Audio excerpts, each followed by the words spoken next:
நிலையா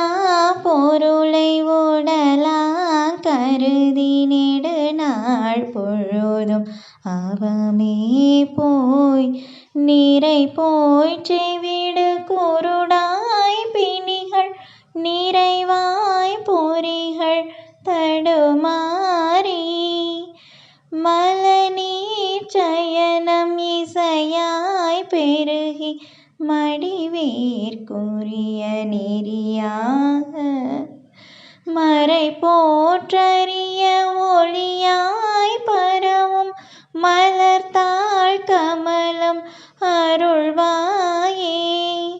கொலை காட்டவுணர் கெடமா சலதி குலமாய் சுவர முதுசூதம் குறி போய் பிளவு படமேற்கதவு கோதிவேர் படையை விடுவோனே அலைவாய் கரையின் மகிழ்ச்சீர் குமர அழியா புனித வடிவாகும் அரணார் கதித பொருள்